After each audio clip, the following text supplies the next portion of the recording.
Assalamualaikum, apa kabar Bolo? Berjumpa kembali dengan saya Fenty Zulan dalam program Lobby Belajar Lebih Memahami. Program Lobby kali ini adalah kerjasama antara Arek TV dengan DPRD Kota Surabaya. Dan untuk tema Lobby kali ini adalah menjaga cagar budaya Surabaya bersama narasumber kita, anggota Komisi D DPRD Surabaya, Bapak Cahyo Siswo Utomo. Cagar budaya adalah warisan yang bersifat kebendaan baik di darat maupun di air yang mempunyai nilai histori penting yaitu sejarah baik berupa bangunan, kemudian wawasan, situs maupun struktur yang punya nilai sejarah penting yang perlu dilestarikan baik itu bagi ilmu pengetahuan, agama, pendidikan maupun budaya itu sendiri. Nah, telah hadir juga narasumber kita bersama anggota Komisi D DPRD Surabaya Bapak Cahyo Siswo Utomo. Assalamualaikum, apa kabar Pak Cahyo? Sehat? Alhamdulillah, luar biasa ya Pak ya? Ya. Nah ini Pak Cahyo, ngomong-ngomong mengenai cagar budaya, nah ini di Surabaya sendiri ini seperti apa Pak? Mungkin peraturannya dulu ya, untuk perdanya di cagar budaya ini seperti apa di Surabaya? Iya, untuk peraturan daerah sebagai bagian dari kebijakan yang diambil oleh pemerintah Kota Surabaya, ini sedang kami proses di Pansus Cagar Budaya yang diketuai oleh Bu Siti Mariam, kemudian Bu Diah Katarina dan Pak Cucuk Suparyono.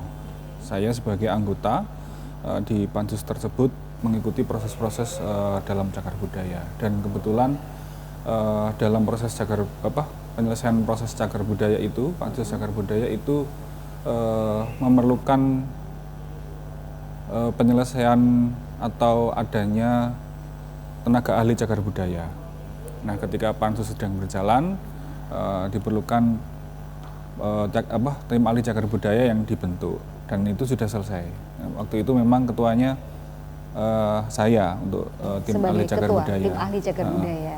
Baik Pak Cahyo. Nah untuk saat ini ada berapa banyak sih Pak cagar budaya yang ada di Surabaya, baik itu berupa mungkin bangunan atau situs seperti apa?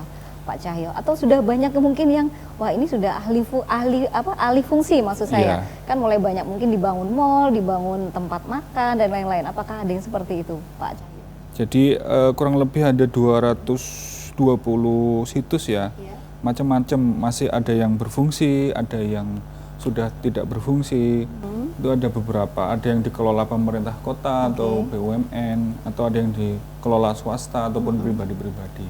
Itu jumlahnya sekitar 220. Termasuk Balai Kota Surabaya itu masuk, kemudian ada gedung pabrik gula Raja Wali itu juga termasuk. Itu banyak, sekitar 220 yang kemudian menjadi sudah ditetapkan sebagai cagar budaya. Oke. Nah, untuk menjaga dan melindungi tadi kan sudah dibentuk tim ahli tim ahli cagar budaya. Ini sudah berapa lama Pak berarti dibentuknya? Kalau dibentuknya sebenarnya sih semenjak kita selesai kemarin itu baru sebenarnya dibentuk di April Mei itu ya. Nah, itu terdiri dari 6 orang yang kemudian bertugas untuk mengawal cagar budaya di Kota Surabaya, 6 orang tersebut. Dan memang sesuai dengan undang-undang yang terbaru yang menjadi dasar cagar budaya di nomor 11 tahun 2020, pasal 31 ayat 3 TACB itu tim ahli cagar budaya itu dibentuk oleh Wali Kota Surabaya. Dan memang di pasal 1 juga ayat 13 itu membedakan antara tim ahli cagar budaya dan yang lainnya. Jadi ada pembatasan fungsi yang sebenarnya dia tidak sampai fungsi pengelolaan. Jadi hanya fokus fungsi pelestarian. Nah, mungkin bisa dijelaskan Pak Cahyo, sebenarnya tugas utamanya fungsi pengelolaan tadi seperti apa, pengawasan itu seperti apa Pak Cahyo? Ya. Jadi kalau pengelolaan itu sampai memanfaatkan sebenarnya. Oke, berarti benefit dari sampai memanfaatkan untuk wisata misalnya. Untuk wisata misalnya kalau di beberapa tempat itu bisa berfungsi sebagai kafe gitu ya. Tapi tidak merubah bangunannya. Keautentikan bangunan tersebut ya. Ini bukan masuk tugas tim ahli cagar budaya. Nah, tugasnya tim ahli cagar budaya itu dia merekomendasikan penetapan dan itu nanti yang menetapkan tetap wali kota. Tapi rekomendasi kemudian agar tidak hancur, agar tidak hilang itu ada di tim ahli cagar budaya. Berarti maintenance atau pemeliharaannya ya Pak ya. Oke. Nah untuk ini Pak Cahyo ya, tadi sudah disebutkan beda antara pengelolaan dengan pelestariannya. Nah sedangkan untuk pengelolaan siapa yang berwenang ini Pak? Nah ini yang kemarin masuk rekomendasi kami bahwa pemerintah kota kita minta untuk kemudian membentuk tim yang sesuai atau tenaga ahli cagar budaya. Jadi di undang-undang tadi disebutkan bahwa ada tugas lain, ada fungsi lain yang harus dikerjakan oleh orang lain yang namanya tenaga ahli cagar budaya. Nah di situ ada fungsi pengelolaan. Itu siapa saja Pak yang ada? Nah kalau yang tenaga ahli ini kemarin kami merekomendasikan agar pemerintah Kota Surabaya segera membentuk, segera merekrut. Ini yang belum ada. Jadi masih ada kekosongan fungsi di situ di pemerintah Kota Surabaya untuk fungsi ini. Berarti mungkin pakar sejarah kah atau seperti apa ini Pak? Atau lebih ke ekonomi ya mungkin? Bisa lebih dari satu orang. Jadi tetap harus ada urusan sejarahnya, tetapi juga ada urusan orang yang kemudian bisa mengoptimalkan. Tidak hanya urusan ekonomi, tapi juga untuk urusan kepentingan sosial kemasyarakatan itu bisa. Jadi misal kalau kami belajar di kota lain, kota Semarang itu ada suatu gedung itu yang kemudian bisa dimanfaatkan untuk kepentingan masyarakat, jadi gedung pertemuan, nah itu bisa. Nah itu ada tenaga ahli cagar budaya yang punya fungsi selain tim ahli cagar budaya yang fungsinya dibatasi di undang-undang itu untuk merekomendasikan penetapan cagar budaya saja. Oke, baik Pak Cahyo. Kayak ini semakin menarik ya Pak, karena ternyata selain fungsi ekonomi juga ada yang kembali ke masyarakat lagi, misalnya untuk gedung pertemuan dan lain-lain. Dan kita akan lanjutkan lagi bincang-bincang kali ini setelah yang satu ini.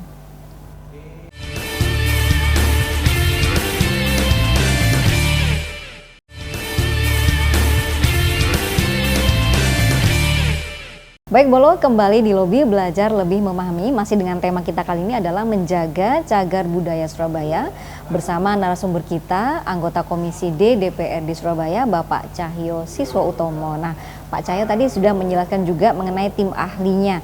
Nah, ini untuk tugas tim ahli sendiri mungkin bisa dijabarkan, Pak Cahyo sebagai ketua ya Pak ya?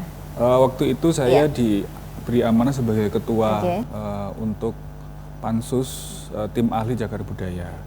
Nah itu tim ahli cagar budaya itu sesuai dengan pasal 1 ayat 13 Undang-Undang adalah kelompok ahli pelestarian dari berbagai bidang ilmu yang memiliki sertifikat kompetensi untuk memberikan rekomendasi penetapan, pemeringkatan, dan penghapusan cagar budaya.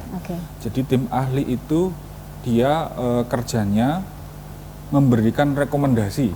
Ya, penetapan, pemeringkatan, dan penghapusan cagar budaya.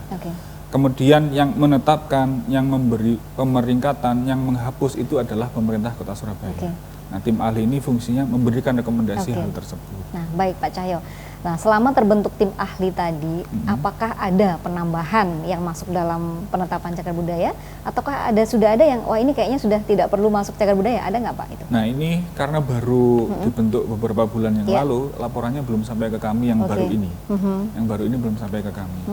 Kalau yang sebelum-sebelumnya itu, kami menerima laporan kegiatan-kegiatan yang kemudian masih bersifat kajian. Apakah kajiannya itu untuk kemudian ditetapkan, direkomendasikan ditetapkan, ataupun direkomendasikan dihapuskan, atau pemeringkatan itu juga ada di situ. Dan mengenai hal itu pula ada perubahan cara memberi pemeringkatan itu ada perubahan. Berarti yang jumlah 220 sekian tadi itu masih data yang lama ya Pak? Iya, masih data yang lama, belum data yang baru. Belum dari yang tim ahli Bapak tadi ya? Belum ya? Jadi masih data yang lama, berdasar data yang lama. Sekarang kalau untuk tugas tim ahli tadi sebagai ketua Pak Cahyo ya, nah ini apa yang dilakukan saat ini Pak? Untuk saat ini, apa yang sudah dilakukan? Saya sebagai pansus, kami sudah selesai dan sudah melaporkan ke paripurna bahwa pansus kami sudah selesai dan ada beberapa rekomendasi yang menjadi catatan kami. Yang pertama menyetujui usulan 6 orang tim ahli cagar budaya, kemudian memberi catatan Yang pertama adalah proses perekrutannya, kami memberi catatan untuk proses perekrutan tim ahli cagar budaya berikutnya, kami menyarankan dibuka secara umum gitu ya. Jadi dibuka terbuka. Karena yang ini kami mendapati prosesnya dilakukan secara tertutup. Yang kedua, masa kerja tim ahli cagar budaya yang semula itu 5 tahun, ini kami minta dicukupkan 3 tahun sekali, sesuai dengan masa sertifikasi tim ahli cagar budaya. Jadi memang ada masa sertifikasinya. Kemudian yang ketiga, tim ahli cagar budaya yang dalam melakukan tugasnya itu harus berkomunikasi dengan penggiat atau pemerhati cagar budaya. Ini juga yang kemarin kami bertemu dengan penggiat dan pemerhati cagar budaya itu kadang ada komunikasi yang kurang lancar. Nah, ini kami memberi catatan khusus pada tim ahli cagar budaya yang baru dibentuk ini agar lebih intens berkomunikasi dengan penggiat.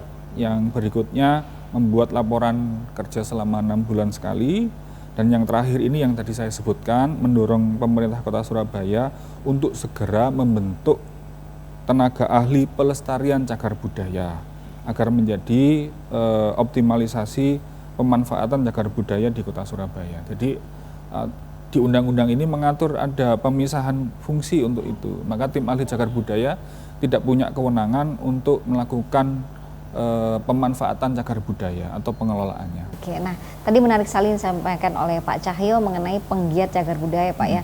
Apakah sudah ada laporan yang ke sini, kemudian ada tanggapan dari tim ahli ya, Pak Cahyo sebagai tim ahli misalnya, Pak, dulu tuh sebelum ada tim ahli misalnya, ada begini, nah ini apa Pak yang dikeluhkan oleh mereka, penggiat cagar budaya ini? Ini kan masuk di catatan kami yang ketiga tadi ya, jadi memang para pegiat itu mengeluhkan ada beberapa yang menurut mereka itu harusnya lebih bisa dipelihara oleh pemerintah Kota Surabaya. Mungkin bisa disebutkan Pak, bangunannya mungkin? Ada bangunan misal penjara Kalisosok misalnya ya, nah itu kan masuk cagar budaya, tapi ya mohon maaf ini mungkin kurang perhatian, sehingga agak terbengkalai bentuknya.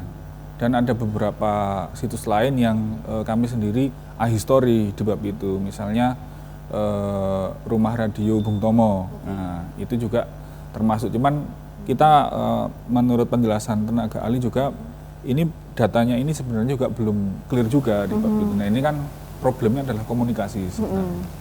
Komunikasi antara tim ahli cagar budaya dan kemudian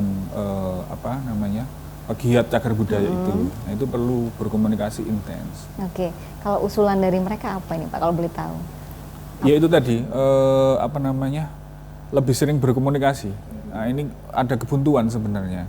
Kurang sering bertemu atau apa, karena memang kalau tim ahli cagar budaya itu punya sertifikasi yang kemudian itu memerlukan keahlian khusus, ada yang ahli literasi, ada yang ahli bangunan sejarah dan seterusnya. Nah, sedangkan kalau pemerhati pegiat cagar budaya ini tidak semua punya keahlian spesifik seperti itu, tapi mereka awam saja ya. Tapi mereka orang yang sangat perhatian atau peduli dengan cagar budaya. Oke, baik. Nah, ini Pak Cahyo, kayaknya nanti perbincangan kita semakin menarik ya, karena menjadi satu tren juga Pak di luar sana ya, tidak hanya di Surabaya tentunya.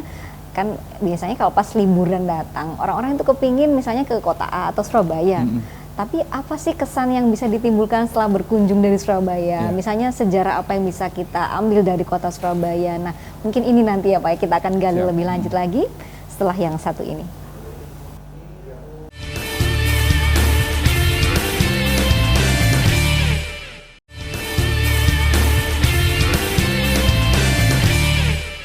Baik, Bolo kembali di Lobi Belajar Lebih Memahami, masih dengan tema kali ini adalah menjaga cagar budaya Surabaya. Nah, ini ngomong-ngomong tentang cagar budaya, Pak Cahyo, mungkin masyarakat masih beberapa itu awam, apa sih cagar budaya, kemudian apa yang termasuk dalam cagar budaya? Apakah mungkin seni tari yang bukan kebendaan ya Pak ya? Apakah juga masuk? Misalnya, oh ternyata bukan, nah ini apa penjelasannya? Bagaimana Pak Cahyo? Ya, jadi cagar budaya ini kita harus berdasarkan undang-undang ya, Undang nomor 11 tahun 2010 di pasal 1 itu disebutkan bahwa cagar budaya itu adalah warisan budaya bersifat kebendaan. Jadi berarti kalau seni bukan ya Pak? Misalnya tarian seni, bukan ya Pak ya? Bukan termasuk cagar budaya. Karena nanti kemungkinan ada raperda baru lagi terkait dengan pemajuan budaya. Nah, itu di situ. Nah, untuk cagar budaya memang kita tidak bisa kemudian lepas dari undang-undang yang ada oleh pemerintah pusat. Nah, ini bersifat kebendaan, berupa benda, cagar budaya, bangunan, cagar budaya, struktur cagar budaya, situs cagar budaya, dan kawasan cagar budaya. Jadi dibatasi itu.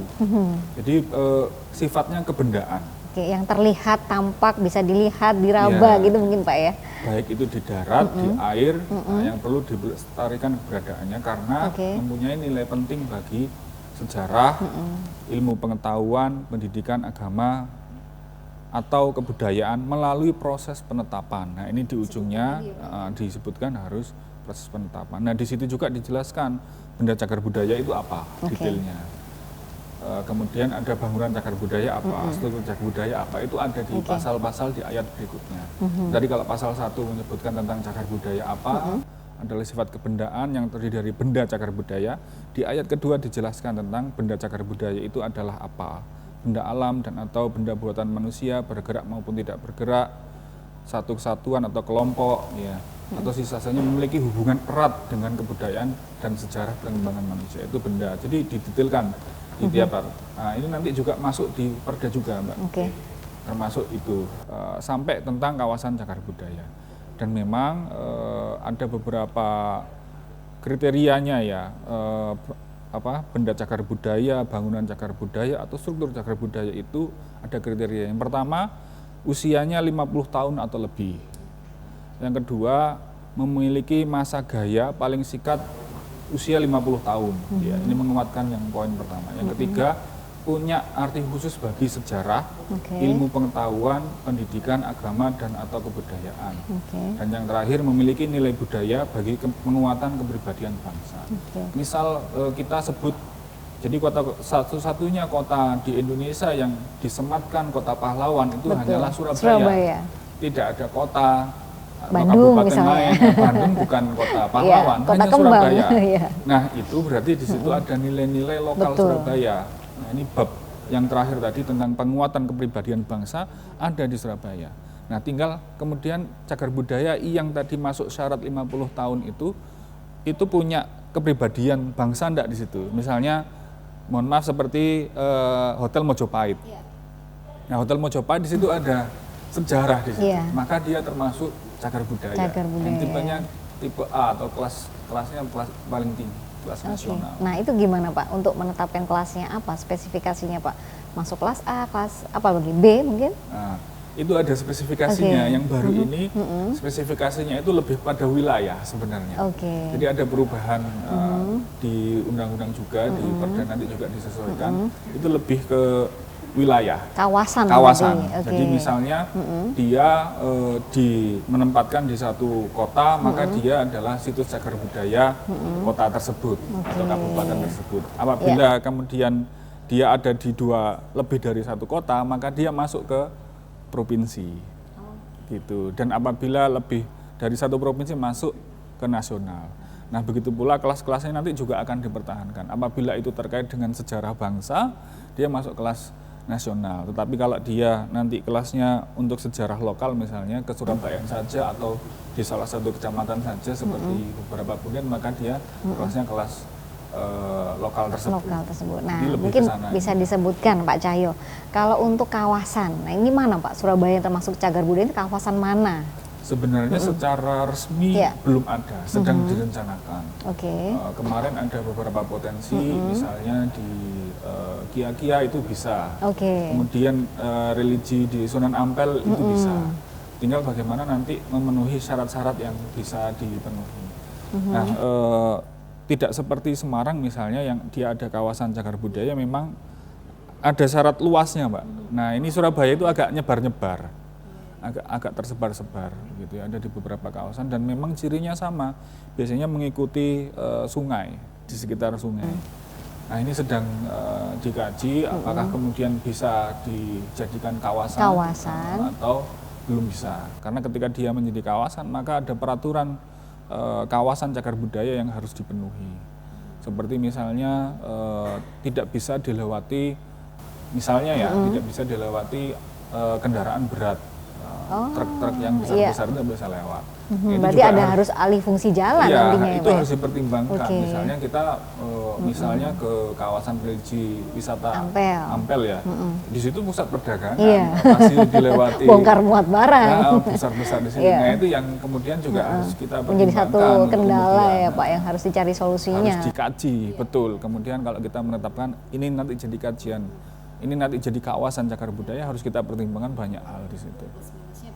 Plus minusnya masih ada. Makanya salah satu fungsi tim ahli pelestarian cagar budaya itu tentang pemanfaatan dan pengelolaan itu kita minta untuk segera direkrut oleh pemerintah Kota Surabaya. Oke, nah sekarang ngomong-ngomong Kota Pahlawan, tadi menarik sekali ya Pak Cahyo, Kota Pahlawan ini nggak main-main label yang prestisius ya menurut saya ya, sedangkan kota lain tidak.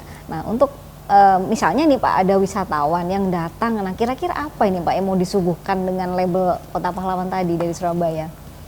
Ya sebenarnya yang paling mudah kita tentukan dulu cagar budaya yang terkait dengan kepahlawan itu mana saja. Daerah Tunjungan misalnya, kemudian daerah Monumen Tugu Pahlawan dan museumnya itu dikuatkan, diperbaiki, promosinya juga ditingkatkan. Kami beberapa waktu yang lalu sempat mengunjungi Museum Tugu Pahlawan, itu ada beberapa hal yang fasilitasnya itu mungkin perlu perhatian ya. Ada beberapa yang kurang berfungsi dan sebagainya. Jadi perhatian pemerintah Kota Surabaya terhadap cagar budaya, terutama dengan yang punya nilai-nilai kepribadian bangsa, yang dalam hal ini adalah Kota Pahlawan, itu perlu ditingkatkan. Tapi sekali lagi kita juga harus melihat kemudian mengkaji yang benar. Kita punya tim ahli cagar budaya, kawasan-kawasan atau cagar budaya mana atau bangunan cagar budaya yang mana yang kemudian dia punya sisi Surabaya sebagai Kota Pahlawan. Yang saya ketahui, yang saya paham itu tadi kayak Hotel Mojopahit atau kawasan Tunjungan itu pernah jadi sejarah bangsa di situ. Begitu pula Jembatan Merah. Nah, Jembatan Merah itu juga bisa menjadi cagar budaya juga di sana. Nah itu yang kemudian kalau kita ngomongin Kota Surabaya sebagai Kota Pahlawan, ada beberapa titik yang kemudian bisa dibuat skenario untuk kemudian wisata itu datang menikmati sejarah di Kota Surabaya. Baik, menarik sekali nih Pak. Kayaknya nggak main-main ya Pak ya. Karena sejarah perjuangan pahlawan ini sangat mempengaruhi bagaimana histori kemerdekaan kita tentunya ya. Dengan tadi ada Radio Bung Tomo ya Pak ya.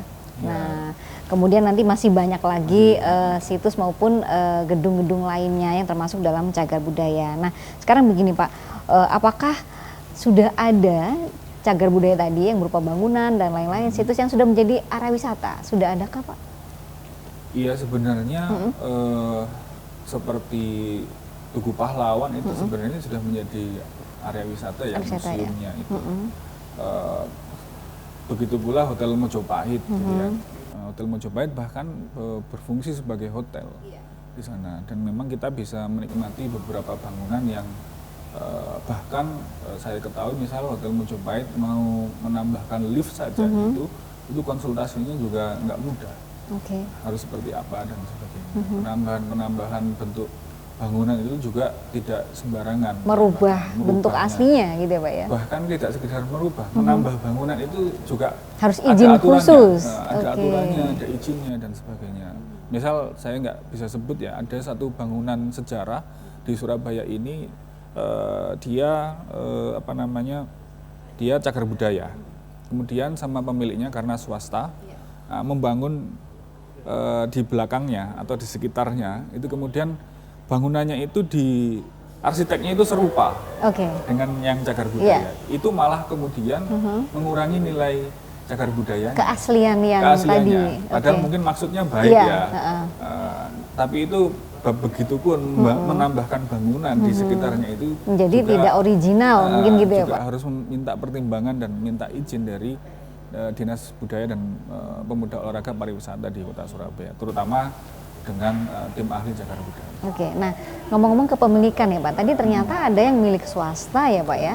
Nah ini bagaimana untuk alih fungsi kepemilikan tadi Pak? Apakah sebelumnya memang sudah banyak yang dimiliki oleh swasta atau baru-baru ini ada terjadi pembelian dari? Ya, yang saya tahu memang sebelumnya memang milik swasta. Oke. Yang saya tahu memang sebelumnya milik swasta atau milik BUMN ya. Sebelumnya memang milik swasta atau milik BUMN. Karena memang perawatan, pemeliharaan cagar budaya itu tidak bukan sesuatu yang murah ya, cukup mahal merawatnya. Ketika misalnya temboknya itu ada kropos atau apa, itu kan beda bahannya dengan bangunan yang sekarang. Jadi memang pemeliharaannya tidak murah dan memang ketika itu dikelola oleh pihak swasta, kemudian pemerintah Kota Surabaya melalui Perda atau undang-undang diterapkan, maka swasta juga ketika memelihara itu harus sesuai dengan peraturan dan perundang-undangan yang berlaku. Sehingga bangunan itu tetap terawat. Kalau dari sisi pengawasan Pak, tentunya setiap orang yang mau membeli satu bangunan misalnya Pak ya, ini termasuk cagar budaya nih.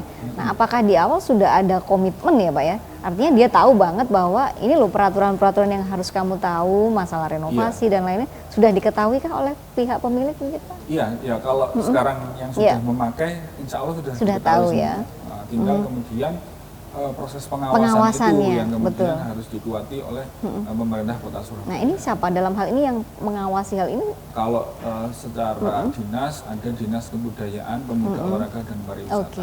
Jadi ada fungsi kebudayaan, fungsi pengawasan kebudayaan yang masuk sebagai pengawasan terhadap cagar budaya. Tidak terjadi di Surabaya ya, tidak terjadi di Surabaya. Jangan sampai itu ada di kota lain itu yang kemudian ada orang yang dia membeli sebuah lahan dan tidak diketahui bahwa lahan itu mengandung cagar budaya. Sebenarnya sederhana, cagar budayanya itu hanya tinggal tembok runtuhan begitu. Nah kemudian kan dia ingin bangun, nah dirobohkanlah sebagian itu. Dan heboh jadinya, bermasalah karena ada cagar budaya, nggak sembarangan meroboh, bangun aja nggak sembarangan, apalagi merobohkan. Nah itu yang terkadang disinformasi ya antara pemilik lama, gitu ya, yang bisa jadi ini keturunan dari pelaku sejarah, kemudian pembeli dan pemerintah kota yang kemudian tidak terjalin komunikasi. Tapi saya rasa yang kasus seperti ini ya belum terjadi di Surabaya. Saya belum pernah mengetahuinya dan jangan sampai. Nah harapan saya juga kepada pemerintah Kota Surabaya, kepada warga baik itu swasta maupun pribadi pemilik cagar budaya juga berkomunikasi intens ketika akan melakukan perubahan kepemilikan. Sehingga pemilik yang baru itu mengetahui, ini kan pemilik yang baru belum tahu dirobohkan gitu.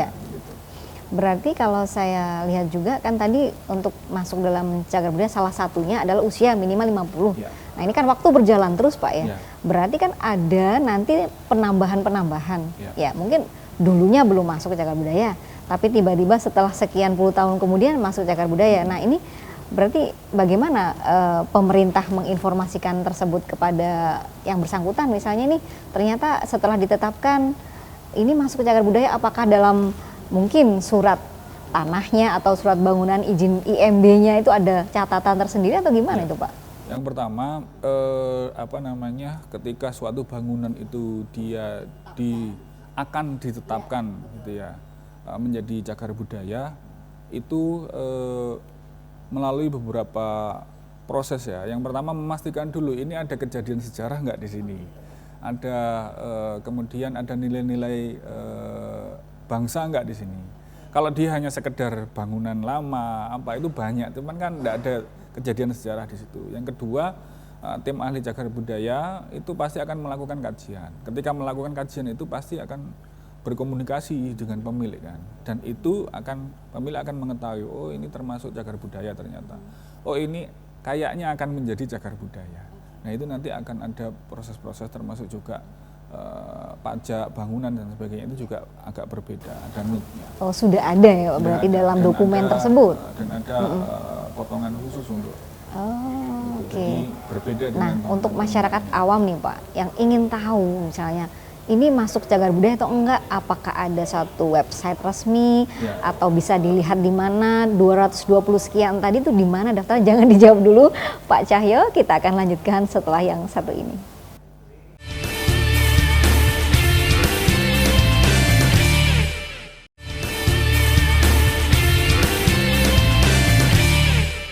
Baik Bolo, masih bersama Lobby dengan tema kali ini adalah menjaga cagar budaya Surabaya. Masih bersama narasumber kita, Bapak Cahyo Siswa Utomo, anggota Komisi D DPRD Kota Surabaya. Nah Pak Cahyo, tadi saya sudah menanyakan ya Pak, yang mungkin bisa langsung dijawab Pak. Bisa diulang tadi. Baik, untuk penetapan cagar budaya tadi ya. Nah ini kan tentu ada prosedurnya seperti apa? Mungkin alurnya bisa diceritakan Pak Cahyo. Jadi untuk masyarakat ini saya sampaikan tentang pemilikan dan penguasaan cagar budaya yang mungkin masyarakat juga harus tahu. Yang pertama, tiap orang itu dapat memiliki dan atau menguasai benda cagar budaya, bangunan cagar budaya, struktur cagar budaya, dan atau situs cagar budaya dengan tetap memperhatikan fungsi sosialnya sepanjang tidak bertentangan dengan ketentuan undang-undang. Yang kedua, pemilik benda cagar budaya, bangunan cagar budaya, struktur cagar budaya, dan atau situs cagar budaya yang tidak ada ahli warisnya atau tidak menyerahkannya kepada orang lain berdasarkan wasiat, hibah, atau hadiah setelah pemiliknya meninggal, kepemilikannya diambil alih oleh negara sesuai dengan ketentuan peraturan perundang-undangan.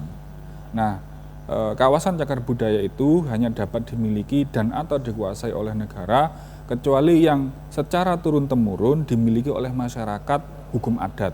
Ini catatan-catatannya. Dan cagar budaya yang tidak diketahui kepemilikannya dikuasai oleh negara. Ini ada hal-hal yang kemudian otomatis ada hal-hal yang harus memperhatikan ini ada kepemilikan perseorangan di situ. Nah, kalau kemudian mendaftarkan apa dan sebagainya. Jadi taruhlah gini deh Pak, maaf saya potong. Misalnya masyarakat tiba-tiba di lahan persawahan atau apa tiba-tiba menemukan semacam situs dan sebagainya. Ini tahapannya kemana? Melaporkannya kemana? Terus seperti apa prosedurnya? Gitu Pak. Sederhananya melaporkannya kepada Disbud Porapar, Dinas Kebudayaan Pemuda Olahraga dan Pariwisata. Untuk kemudian ini nanti akan dikaji oleh tim ahli cagar budaya. Nah, kami juga belajar di Trowulan sana itu ternyata memang tidak semua, misalnya ya ada beberapa bentuk gitu yang kita kira ini benda, benda cagar budaya kayak arca gitu. Kita kira ini ada benda cagar budaya, ternyata bukan. Nah itu ternyata kita yang awam itu mengira dia itu benda cagar budaya, kelihatannya itu memang cagar budaya. Tapi setelah dicek sama tim ahli cagar budaya, itu ternyata tidak bukan. memenuhi kriteria yang secara teknis kami juga tidak menguasainya. Gitu. Nah itu tidak apa-apa, warga itu boleh membawa, bukan dilaporkan dulu. Oh dilaporkan dulu. Ini masuk cagar budaya enggak? Atau bukan? Kalau misalnya tidak masuk, ya bawaan pulang enggak apa-apa gitu ya. Tapi kalau masuk cagar budaya, maka ini harus dalam pelindungan cagar budaya. Kecuali kalau ini memang miliknya ya. Nah kalau dia kan misalnya tadi menemukan. Iya menemukan, betul. Di lahannya misalnya. Boleh jadi itu milik keluarganya atau benda miliknya, nanti dilihat peraturannya bagaimana, boleh jadi bukan. Nah itu yang kita harus hati-hati di bab itu. Tapi yang pertama harus dilakukan, harus menginformasikan, harus melaporkan ke Disbud Porapar agar dilakukan kajian terhadap benda cagar budaya tersebut. Jadi jangan sampai kejadian kayak di kota yang lain tadi ya Pak ya. Ternyata sudah ditetapkan cagar budaya karena kekurang tahuannya tadi dihancurkan atau dirobohkan begitu ya Pak ya. Problemnya adalah pemilik tadi juga nggak info, gitu ya, nggak info ke pemerintah kota maupun nggak beri info kepada pembeli. Gitu ya. Udah dibeli kok yang mau robohin kan nggak apa-apa kan. Betul sekali. Jadi gitu Pak. Pak. Itu tadi Pak yang saya tanyakan sebelumnya. Untuk tahu bahwa bangunan ini masuk cagar budaya atau tidak, masyarakat ini bisa mengakses kemana? Ya itu tadi Pak. Ada beberapa. Apakah ada website? Ada websitenya. Ya. Sebentar ya. Ya. Jadi kan kita ngomong cagar budaya, 220 sekian itu kan banyak sekali ya Pak ya. Jadi Iya. artinya ini sudah dilindungi atau dilestarikan yang tidak sembarang orang bisa memanfaatkan sesuai dengan keinginannya sendiri ya Pak. Karena punya nilai sejarah yang penting baik itu untuk agama, pendidikan, sejarah. Nah ini kan tentu harus tahu gitu. Iya, iya. Jadi ada beberapa situs juga milik orang umum ya. Ada Wisata Surabaya. Ada situs di Wisata Surabaya itu ada list beberapa termasuk kategorinya tentang cagar budaya sekitar 220-an. Jadi apa namanya bisa Kalau tadi kita di googling Spora ini. tadi Pak, Nah, kalau disebut Porapar Iya. bisa juga di situs disebut pasti Porapar. sudah ada di Pasti situ sudah ya. ada di situ. Oke. Tinggal kemudian masuk ke link-linknya aja yang kemudian karena memang di disebut Porapar itu ada 4 kebidangan ya. Dan budaya itu hanya Iya. salah satunya. Oke. Nah, tadi misalnya masyarakat awam sudah dapat nih Pak. Nah, kemudian saya juga pernah, ini anak saya kebetulan Pak. Jadi ada wisata khusus ternyata di situ sudah ada paket tur mengunjungi museum, mengunjungi beberapa mungkin termasuk cagar budaya Pak ya. Nah, ternyata itu sudah ada semacam urutan-urutannya. Jadi anak-anak ini akan diinfokan tadi masuk sejarah apa yang terjadi di Surabaya ketika itu, mungkin di film-film dan Iya. lain-lain. Nah, ini berarti selain pariwisata, terus ke dinas mana lagi nih Pak untuk bisa tahu bahwa paket-paket wisata tadi bisa diakses oleh masyarakat umum gitu Sebenarnya misalnya. dinasnya ya langsung itu. Karena Iya. kebudayaan dan pariwisata ada di satu dinas tersebut. Nah, cuman digabung sama pemuda sama olahraga itu. Oke. Jadi memang ada di satu dinas tersebut. Kalau yang lainnya lebih ke sifatnya support, Mbak. Support aja ya. Kayak dinas apa namanya Cipta Karya dia. Kalau ekonomi kreatif mungkin Ekonomi kreatif enggak termasuk. Tidak ya, itu. termasuk Jadi ya. ekonomi kreatif masuk pariwisata. pariwisata. Masuk pariwisata, ekonomi kreatif. Belum masuk di kategori yang di bawah dinas koperasi, UMKM dan perdagangan. Belum enggak termasuk situ ya. Masuknya kalau ekonomi kreatif masih ke dinas pariwisata. Pariwisata. Nah, tadi misalnya saya pertanyaan tadi yang di awal, apakah sudah ada cagar budaya yang masuk dalam pariwisata? Sudah ada tadi ya Pak ya. Sudah Nah, ada. kemudian kalau misalnya tadi dinas yang terkait menciptakan paket-paket khusus, saya Ya. mau nyebut kota lain nggak enak ini sebetulnya. Kan ada tuh Pak di kota lain misalnya nih. Ini wilayah kota ini gitu ya. Nah itu ternyata bagus sekali mengemasnya. Ya. Nah ini Surabaya kapan ini akan dibentuk seperti itu gitu maksud saya Pak. Itu juga bagian dari PR mungkin ya. kami mendorong kepada pemerintah kota untuk membuat paket ini urusan wisata ya, Iya. paket wisata yang kemudian itu bertema, itu ya, itu bertematik misalnya sebentar lagi hari jadi Kota Surabaya ya, misalnya tema tentang kepahlawanan atau tema tentang kesurabayaan itu ada paket-paketannya, gitu ya. Dan memang sekali lagi ada memang kekosongan fungsi pemanfaatan cagar budaya yang tadi saya sebutkan dan sudah menjadi rekomendasi kami kepada pemerintah Kota Surabaya untuk direkrut, untuk dibentuk tim ini atau tenaga ahli ini diadakan agar bisa memanfaatkan optimal cagar budaya ini menjadi ekonomi Daya tarik kreatif, wisata daya tarik tadi, wisata, ya. termasuk ke pariwisata dengan optimal.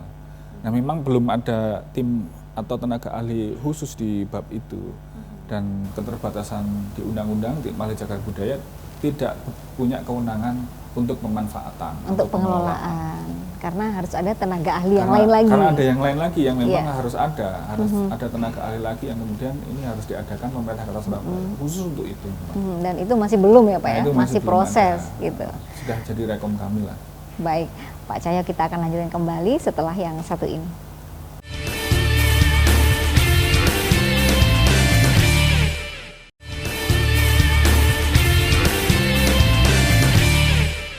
Baik Bolo, kembali di lobi belajar lebih memahami dengan tema menjaga cagar budaya Surabaya dengan Bapak Cahyo Siswautomo. Nah ini Pak, tadi saya ingin penjelasan lebih lanjut mengenai alur penetapan cagar budaya, mungkin bisa dijelaskan Pak Cahyo? Ya. Jadi sesuai dengan Undang-Undang 11 tahun 2010, penetapan alur cagar budaya itu meliputi yang pertama penemuan, gitu ya, kemudian atau pencarian, ya, ditemukan, dicari, kemudian pendaftaran, diregister secara nasional, kemudian dikaji oleh tim ahli cagar budaya, kemudian tim ahli cagar budaya itu memberikan rekomendasi untuk kemudian yang berikutnya ditetapkan oleh kepala daerah. Setelah ditetapkan ke kepala daerah, itu ada proses pencatatan data cagar budaya ke dalam sistem register nasional. Kemudian yang ketujuh, pelestarian dan perlindungan cagar budaya yang sudah ditetapkan. Setelah itu penyelamatan dan pengamanan, jadi eksekusi untuk menyelamatkan dan pengamanan. Terus setelah itu selesai, yang berikutnya yang dilakukan secara harian ataupun tahunan secara waktu, itu ada pemeliharaan dan pemugaran. Dan yang berikutnya itu juga bisa dilakukan pengembangan dan penelitian, dan jika diperlukan ada revitalisasi cagar budaya, dan yang terakhir baru pemanfaatan cagar budaya. Jadi sebelum dimanfaatkan itu ada sekian proses yang harus diselesaikan agar alur cagar budaya itu bisa dimanfaatkan. Oke, nah tadi di tahapan-tahapan yang agak ke nomor-nomor terakhir itu Pak, kan ada pemeliharaan. Nah untuk kondisi saat ini cagar budaya di Surabaya ini apakah sudah cukup baik pemeliharaannya, atau adakah yang kayak terbengkalai, mangkrak misalnya, itu ada nggak Pak yang seperti itu?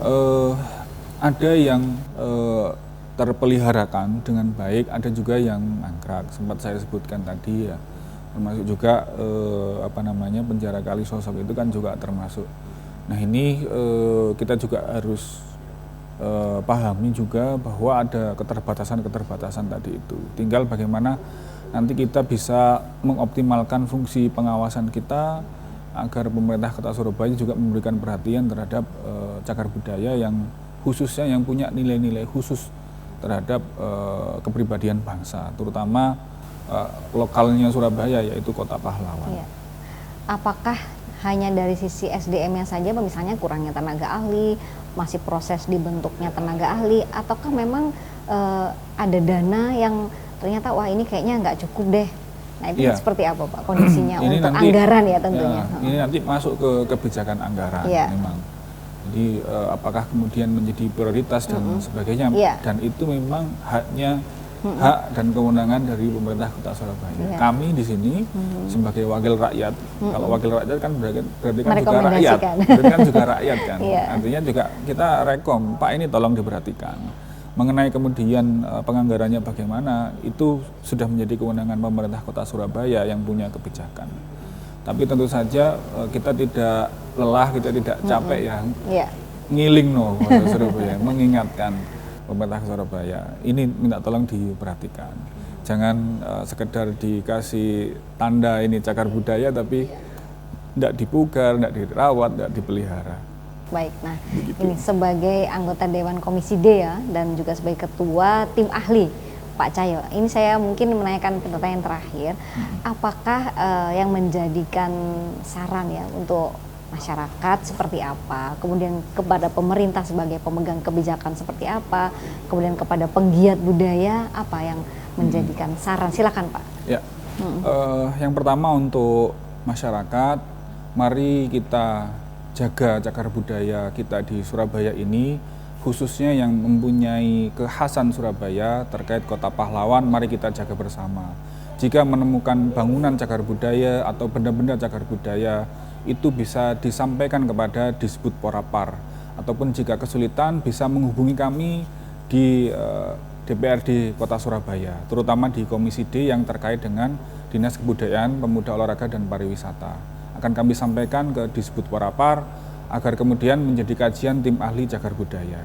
Yang kedua, terhadap pemerintah Kota Surabaya, kami menghimbau agar melaksanakan undang-undang dan nanti perda, ketika perda pansus cagar budaya ini selesai, agar dilaksanakan dengan sungguh-sungguh. Ada beberapa masukan dan catatan yang telah kami sampaikan, semisal segera membentuk tim ahli yang punya kewenangan untuk memanfaatkan cagar budaya, itu mohon segera dibentuk, segera direkrut. Kemudian menyiapkan sistem informasi bab pendataan cagar budaya, itu juga kami rekomendasikan mohon segera disiapkan. Dan yang tidak kalah pentingnya, perhatian terhadap cagar budaya secara keseluruhan, pemugarannya, kemudian renovasinya jika diperlukan mohon menjadi perhatian, terutama yang terkait dengan Surabaya sebagai kota pahlawan. Dan yang ketiga, sebagai pemerhati cagar budaya, pegiat cagar budaya, yang pertama kami sampaikan apresiasinya bahwa panjenengan sebagai pegiat cagar budaya memberikan perhatian khusus gitu ya terhadap cagar budaya. Dan yang berikutnya mohon kami juga dibantu agar bisa berkomunikasi dengan baik itu kepada Disbud Porapar dan tim ahli cagar budaya agar jalin kerjasama dan koordinasi yang baik sehingga cagar budaya di kota Surabaya ini bisa terpelihara dan terlebih lagi nantinya bisa dioptimalkan, dimanfaatkan, punya dampak baik itu sosial maupun ekonomi terhadap kesejahteraan masyarakat kota Surabaya. Insya Allah itu semoga kita semua diberikan kemudahan dan kelancaran dalam semua urusan kita, terutama yang kaitannya hal ini terkait dengan urusan kecagar budayaan. Terima kasih. Baik Pak Cahyo, wah komplit sekali ya tentunya masyarakat, baik stakeholder yang kemudian dinas terkait, pemerintah, kemudian penggiat cagar budaya ini bersatu padu ya Pak, berintegrasi untuk menjaga kelestarian cagar budaya Surabaya. Baik, terima kasih banyak atas waktunya Pak Cahyo. Kita akan kembali di lobi di tema-tema yang lebih menarik lainnya. Saya Fenty Zulan pamit undur diri. Wassalamualaikum warahmatullahi wabarakatuh. Waalaikumsalam warahmatullahi wabarakatuh. Sama di sini kita coba